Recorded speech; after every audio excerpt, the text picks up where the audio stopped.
Avec l'approche du 1er juillet, qui dit 1er juillet dit déménagement. Est-ce que c'est votre situation cette année? Est-ce que vous déménagez? La chronique de la CEF de la péninsule, justement, on parle de ce sujet.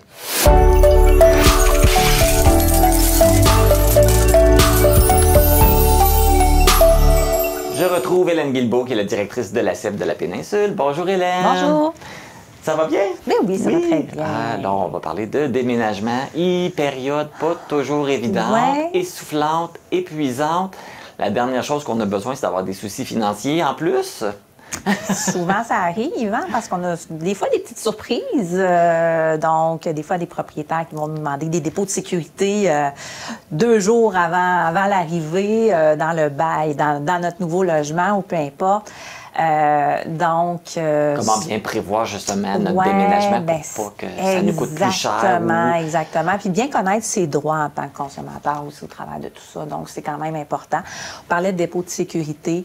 Le dépôt de sécurité n'est pas légal présentement au Québec. Donc, le propriétaire n'est pas en droit de vous exiger un dépôt de sécurité. Vous pouvez le donner volontairement. On peut toujours être garant de ce dépôt-là. Mais dans les faits, un propriétaire ne peut pas exiger un dépôt de sécurité avant le premier paiement du bail là, pour toute fin. Donc, ça, c'est à prendre vraiment là, en considération parce que, bien, c'est ça, souvent, on se fait avoir. Puis là, bien, c'est 5 jours avant d'arriver. Oups, là, j'ai un 500 $ qui doit partir. C'était pas prévu. Bien, là, je vais devoir peut-être reporter certaines choses ou, bien, dédommager ma compagnie de déménagement finalement que je pourrais pas prendre, que je pourrais pas payer, etc., etc.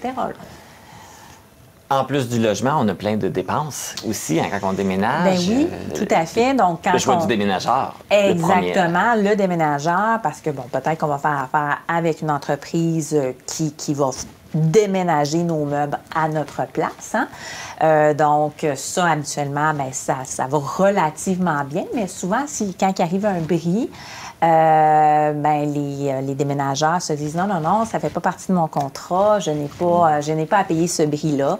Mais selon l'Office de la protection du consommateur, on y revient toujours. Dans les faits, ça devrait faire partie de leur contrat. Donc, c'est bien important quand on engage une compagnie de déménagement, de bien vérifier ces notions-là. Et selon la loi, selon l'Office de la protection du consommateur, ça devrait faire partie de leur sécurité. Donc, ils ont une assurance responsabilité lorsqu'ils font le déménagement et leurs employés aussi ont une assurance. Bien, pas les employés, là, mais sur les bons agissements de leurs employés. Ce qui est important aussi, c'est de vérifier, là, on est bien assuré avec le déménageur, mais d'aviser notre assureur personnel, de dire qu'en telle date et telle date, il y a un déménagement, on change d'adresse, pour que s'il arrive quelque chose, on n'a pas de problème avec... Oui, c'est ça, qu'on n'a pas de problème avec notre compagnie d'assurance. Exactement, qu'on soit couvert aussi lors de notre déménagement, parce que si notre camion de déménagement fait un accident, rentre dans un immeuble, brise plein de choses, bien, au moins, on va être couvert par notre compagnie d'assurance.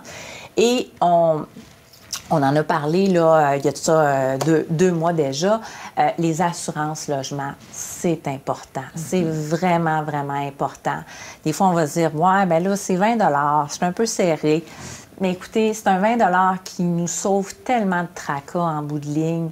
On ne sait pas à quoi qu'on peut faire comme gaffe et qu'on peut oublier des champlures, qu'on peut oublier ici, qu'on peut... Et au moins, bien, ça nous permet d'avoir cette paix-là d'esprit. Donc, n'hésitez pas à bien magasiner des assurances logement si vous n'en avez pas. Donc là, on a parlé de faire affaire avec un déménageur, mais il y a certaines personnes qui déménagent par eux-mêmes, avec leurs amis, la famille, les voisins. Oui. Mais il faut quand même, il y a des dépenses à prévoir parce que se louer un camion. Louer le camion, aussi, bien, de s'assurer de faire... Là, j'espère que les locations sont déjà toutes faites. J'espère que vous avez déjà des plans pour le 1er juillet parce qu'on est au début juin. Ça va aller assez vite. Vous allez voir si vous n'avez pas réservé déjà un véhicule pour le 1er juillet. Il est un peu plus tard. Là. Fait que, il va peut-être rester certaines options, mais ça peut être complexe. Ça va peut-être être des véhicules qui proviennent carrément de l'extérieur, qu'il va falloir aller chercher. peut-être dans d'autres municipalités, d'autres régions complètement. Donc, c'est vraiment à prendre en considération, si ce n'est pas déjà fait, de peut-être penser à un plan B, un plan C, un plan D là, pour ces options-là. Puis, vous allez voir, déménager un matelas sur le dos, bien, ça peut faire pour 500 mètres, là, gros max, là, mais après ça, ça peut être long. Ça peut être long. Puis là, c'est important, nos assurances personnelles, parce que là, on n'est pas couvert par une entreprise. Là. C'est vraiment nous qui déménageons. Donc, exactement. Puis c'est la même chose pour, si, exemple, votre beau-frère, ben il tombe dans les escaliers et qui revient contre vous, ben au moins on va être assuré pour une espèce de paix d'esprit à ce niveau-là. Ce qui est important aussi de planifier financièrement quand on déménage, c'est toutes les premières factures, parce qu'on le sait, quand on sera... Les frais de branchement. Frais de branchement, que ce soit le câble, l'électricité, tout ça, il y a toujours des frais. Fait que la première facture nous coûte beaucoup plus cher, donc prévoir aussi là, que ça va nous coûter plus cher. Là. Exactement. C'est sûr et certain, les entreprises, des fois, peuvent être accommodantes et mettre en sorte de le mettre sur 12 mois, ce frais de branchement-là. Mais c'est un frais quand même qu'il faut qu'on pense, qu'on réfléchisse, parce que ce qui nous coûtait, exemple, 90 bien là, le premier mois, en réalité, ça va peut-être être 150, 160, tout dépendant du frais de branchement qu'il y a à passer.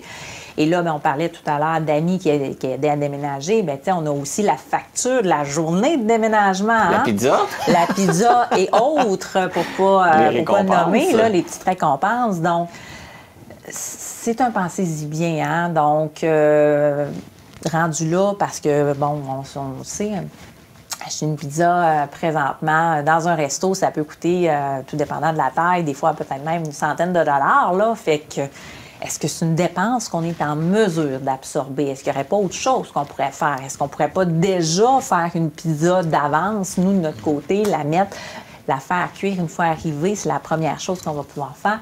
Donc, tu sais, ça va peut-être nous permettre de sauver des sous importants. C'est sûr, c'est une étape de plus à penser. Là, déménager une pizza, j'avoue, ça doit être un petit peu moche, là, mais c'est des choses quand même qui sont faisables là, pour nous permettre d'épargner. C'est important aussi de réfléchir à tout ça, parce que des fois, il faut choisir. Est-ce que je prends un déménageur ou je déménage par moi-même? Souvent, on a tendance à qu'on déménage par moi-même, parce que ça va peut-être nous coûter moins cher. Oui, sur certains niveaux, ça va nous coûter moins cher. Mais sur d'autres, les gens qui moins. déménagent, c'est pas toujours des professionnels. Est-ce que nos choses vont arriver? Peuvent avoir plus de bris, parce qu'on n'a pas toujours le matériel que les déménageurs ont, toutes les couvertures pour tout abrier. Exact. Donc, s'il y a des bris, vraiment... là, ça nous coûte plus cher. C'est ça, c'est vraiment un pensez-y bien. Puis, tu sais, on pense des fois à les vieilles télés à l'époque, les grosses télés cathodiques, je veux dire, c'était pas très, très grave, ça tombait dans les escaliers, c'était quand même assez tough. Maintenant, une télé qui tombe dans les escaliers, une télé à écran plat comme qu'on a ici, oups, ça va coûter possiblement une TV neuve, là, carrément, parce que les faire réparer, c'est plus cher qu'en acheter une neuve là, à l'heure actuelle. Donc, il faut être capable d'assumer là, ce risque-là si on fait un déménagement par nous-mêmes, qu'on puisse briser des choses et d'accepter tout ça. Et aussi, bien, avant votre déménagement aussi, c'est très important, valider votre bail comme il faut. De vérifier les inclusions qu'on a dans le bail, parce que ça serait dommage qu'au mois de septembre, vous ayez une surprise de « Oups, il faut payer un déneigeur pour l'hiver parce que je pensais que le déneigement était fourni. » Donc, important, valider votre bail comme il faut pour déjà prévoir ces dépenses-là, les amortir sur le 12 mois du bail au lieu de les assumer d'un coup lorsque la dépense va arriver. Je pense que l'important, l'idéal, c'est de se faire une liste avant de déménager. C'est quoi? Qui il faut que j'avise, premièrement? Qu'est-ce que j'ai besoin? Faire une liste de tout ça pour être sûr de rien oublier. Oui, puis faire ces changements d'adresse aussi, hein? Oui. Oh là là, les changements d'adresse, vos employeurs, c'est important qu'ils puissent vous livrer les trucs à la bonne adresse. La même chose avec les Revenu Canada, Revenu Québec, c'est très important de pouvoir faire les changements d'adresse. Donc, ça, il y a Poste Canada qui offre ce service-là là, à un coût quand même intéressant, là, qui nous permet de faire carrément une suite. Et ça nous donne le temps, donc, pendant l'année, de pouvoir les faire manuellement. Oui, si on en oublie un, ça arrive toujours. Des fois, on en oublie un. Si on a fait notre changement d'adresse au bureau de poste, au moins, il nous revient. Puis c'est là qu'on réalise, j'avais oublié celui-là.